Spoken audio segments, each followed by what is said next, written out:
Last night I did a quick rundown of what we were working on, and you can kind of see it better now. I'm at a distance. So this side right here that you're seeing is where the geese are now. We separated them from the chickens. The idea was to put the ducks on the side with the geese because our geese are nesting. They have 7 eggs, and they've actually had 7 eggs for about 3 days now, so I think it's about time for her to start sitting.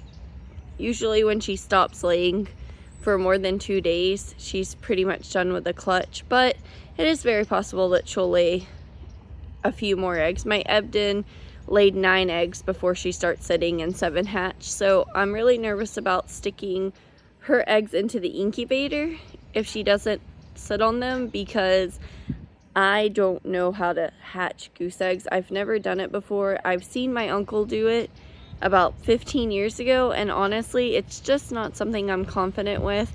I know people who are excellent at it and been at it for a while, and I know people who have been at it for a while and still will set eggs and only get 1 to 2 to hatch from their geese. So I definitely don't want to try it out for myself unless I can absolutely guarantee that my hen's just not going to sit on them. So all of this is a hot mess. You can see everything's just kind of sitting around. We're still in the middle of building and all of that. These posts, the super tall ones right here and right here, there's another one over here. Those were left over from other projects, and they were also there when we pulled down the little trellis that we had made out of a really old fence. So these posts have been around for about 15, maybe 20 years. It's been a long time, but they were still usable. So instead of scrapping them, I went ahead and got concrete, dug the holes, and put them in the ground. And now that we see how tall they are, we can just cut them down with the saw even in place. So it's really not that big of a deal. I don't like going out and buying all new wood for every single project. It's just not my thing. That money can be allocated for something else. So the big thing is, since most of these posts are older, they will all have to be painted. The only thing that we used that was brand new for this project was this little post right there. And then all the wire on the front side is brand new. This part was already here, and that's why we just decided to expand off of it. Now, all this area you see in front of it, I'm gonna mark it out with my hands like that.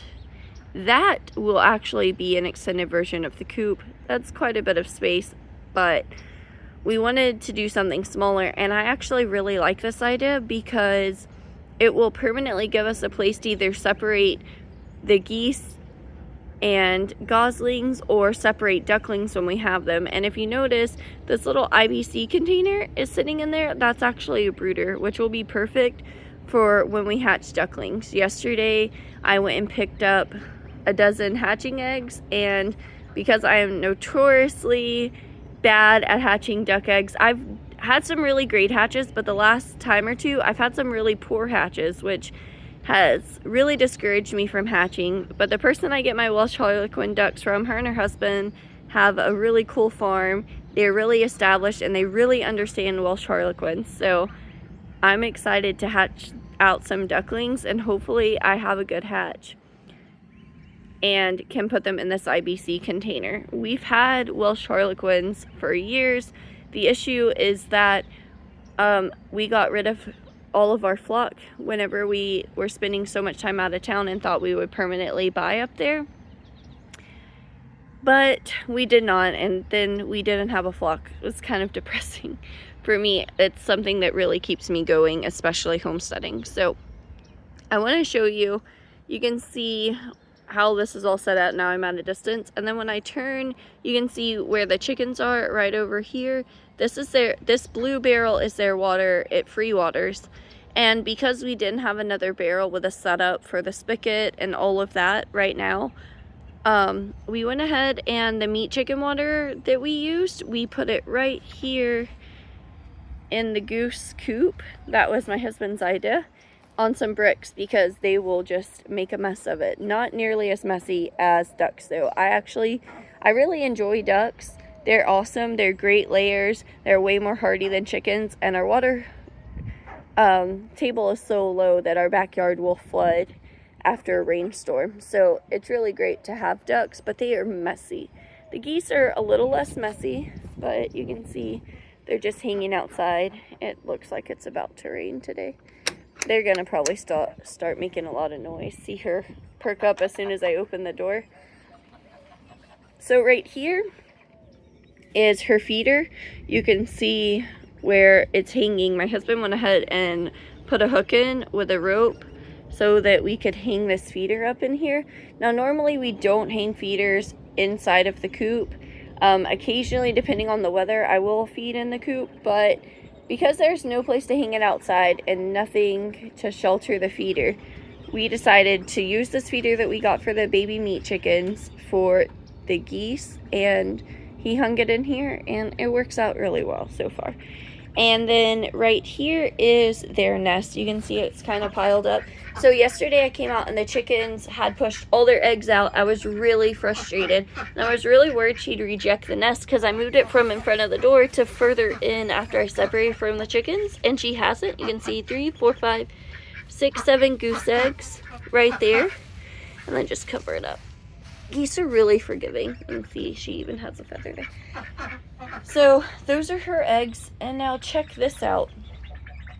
This side over here, you can see our meat chickens, and look, they don't produce feathers well. So this is what I was talking about the other day, where meat chickens, their bodies tend to grow faster than their feathers do, and sometimes they just don't have good feathering. And so they're all kind of hanging out.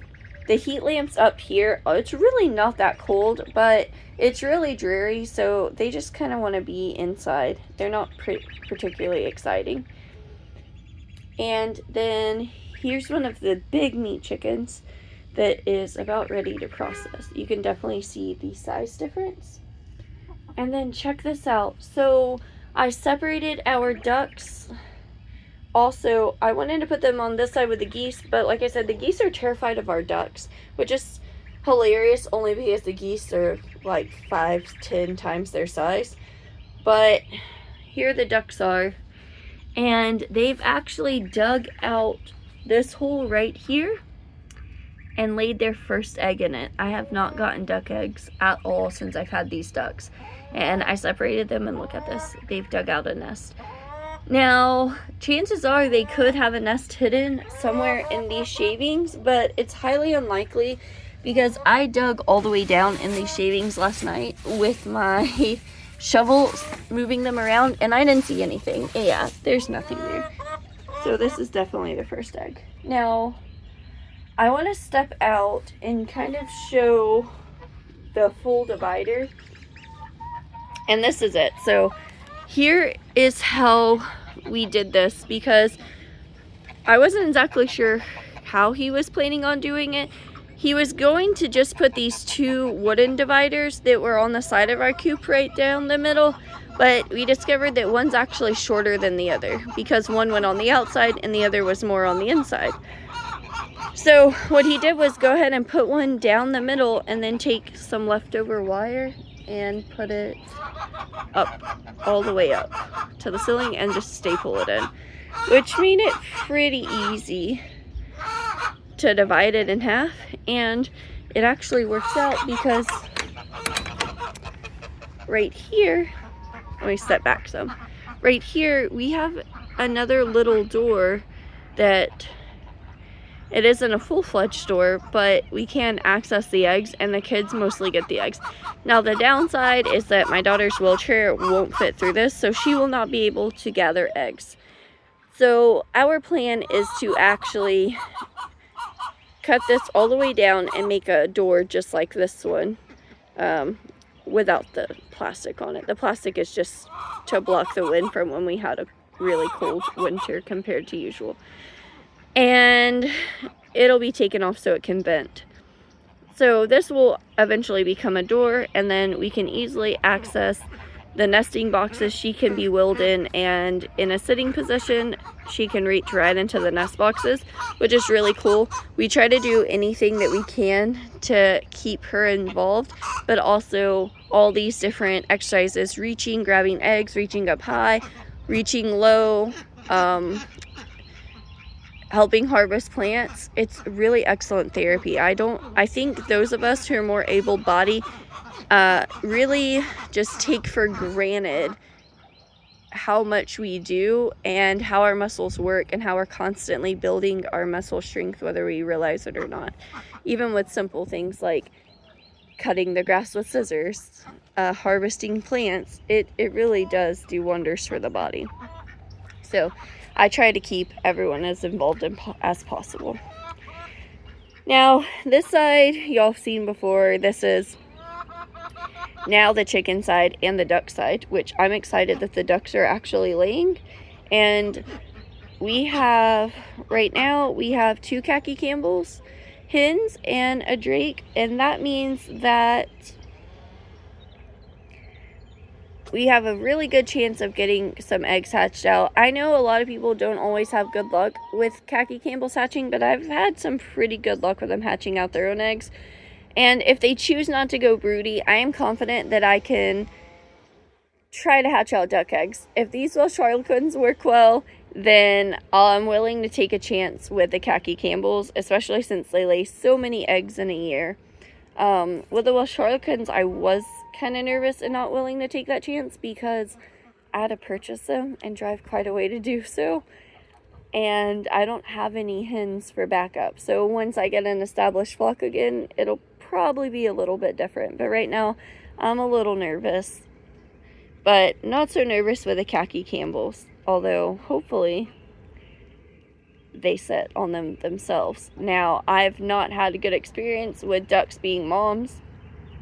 I think they need their own area because my chickens will attack ducklings. That's just how they are. I don't know why. They're jerks. So now you can see all of this area is a really hot mess, and where the shavings, where we pile them up, it's actually time for me to come in with a shovel and dig them out completely and replace them. But it's been pretty rainy lately, so all of this is extremely mushy. It was raining this morning, and because it started raining after a couple of weeks of a fairly dry period, that means that the water's not soaking up as quickly because it has to soften that first layer so it can actually permeate the ground. And clay is a pain in the booty when it comes to getting too dry or being too wet. I do like clay soil just because I've learned how to garden it and work with it over the years. But yeah, it definitely comes with a unique set of challenges. So in this area, I want to bring some shavings in right here like I do inside the coop. The big issue is that it's been a rainy, nasty, sloppy mess. And so there's no point in putting shavings in just for them to get disgusting with mud and rain and me have to clear them out again. So once the drier season hits, it'll be a lot easier to bring that in. And obviously we also give them scraps in this area. You can see the very last pumpkin of the season. We got these the day after Halloween, and I've been feeding them ever since to our animals. So this is the last one. And then we also throw all our scraps in there, grass and everything else. And of course they have a free feeding feeder that's mixed. Right now that's mixed with the Mighty blend, which I just call the Texas blend. It's a blend of like sunflowers and different grains and seeds. And then I've also been using MG laying crumbles, and it's all mixed together, and they have free access to that. Not everyone's going to agree with what I feed. I know a lot of people like to feed organic feed and all of this. That's expensive, and what I'm using works for me, so I like what I'm doing.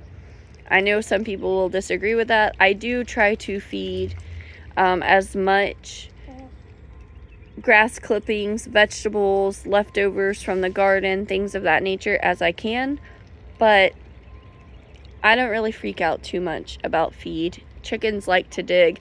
They eat snakes and worms, lizards, frogs, dog poop, cat, well, I mean, whatever they can find. They're kind of gross, but it's just the reality of them. So then on this other side is that garden area that I showed that also has all the pumpkins. We used it as a composting area, but I tore down that little fence that was right there. And so my plan was to plant my okra and squash in there and use as a garden area, but a different type of squash decided to take over it. And now I have hundreds of pumpkin plants in that area doing whatever they want, which is crazy.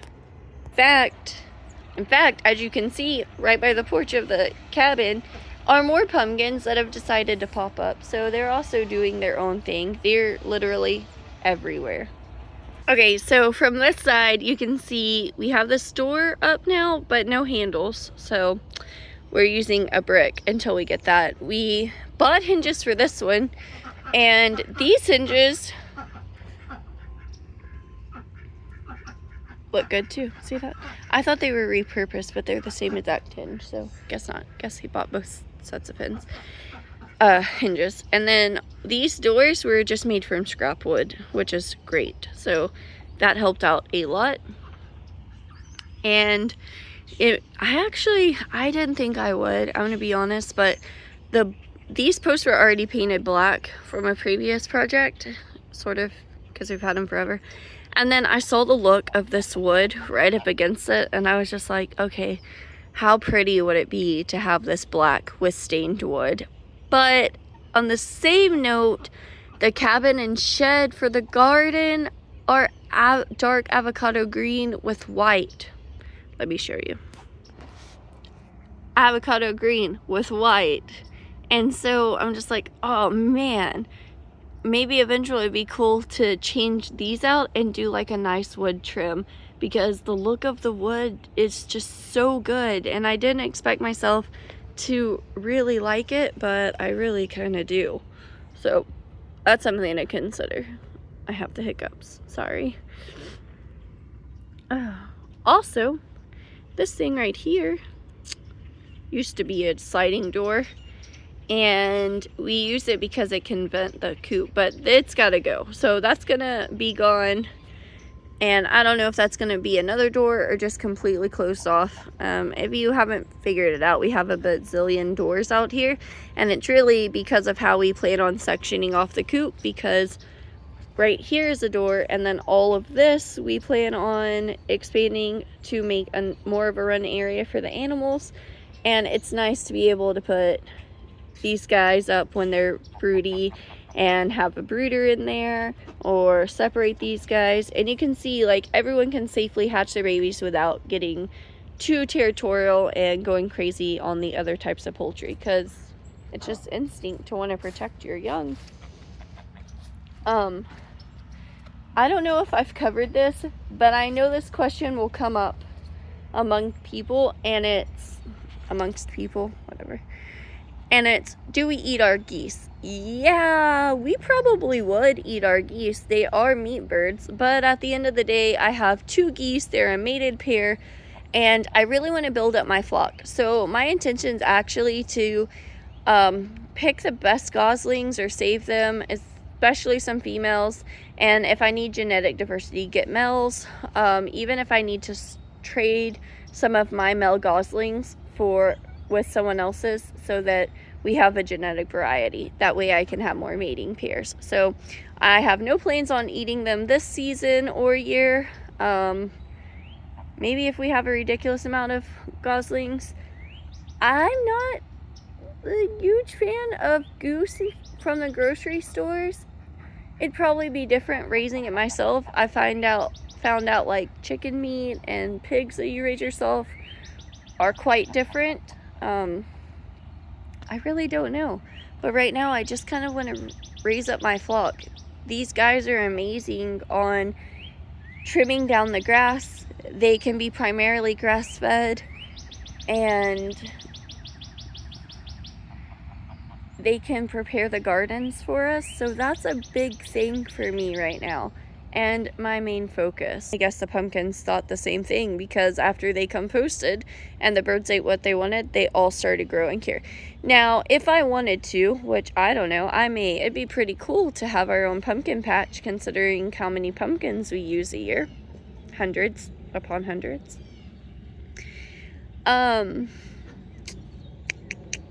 I could let the birds come in here and eat all of this, and it would be a second source of nutrition, because they had all the pumpkins, and now the pumpkins have composted, and this has grown up. And that's what I mean when I say pumpkins can continuously feed your animals. And I'll probably make a second follow-up video on this.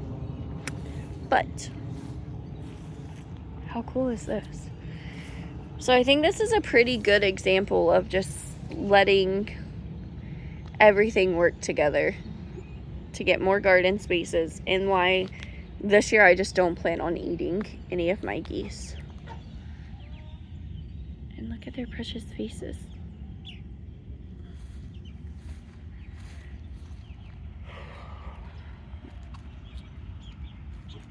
So that's kind of the rundown on what's going on out here with the coop. I will come in and cut off the post, unless I decide to do something crazy like stick a light at the very top of them so it shines down in the garden area. I do not do well in the heat at all. I have some stupid health issues that really keep me from doing what I need to do. And last year, on top of everything else, I ended up having a heat stroke, and it seems that I am even more susceptible to getting sick from the heat than ever before. And so I prefer to be out here really early in the mornings and later in the day through the night. So when summer hits, my schedule's really going to change up, because it's too hot for me to come out here during the day without feeling really crummy. So it would be nice to have a light out here.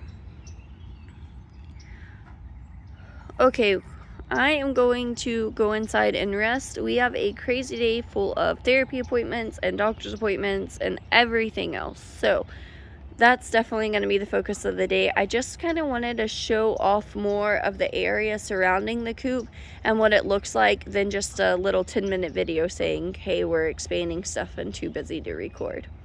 So thank you guys for checking out our crazy, messy homestead. I can't wait to continuously show the progress of everything from the animals to the garden throughout the year. And hopefully before the end of spring, we have some goslings and ducklings to show off too.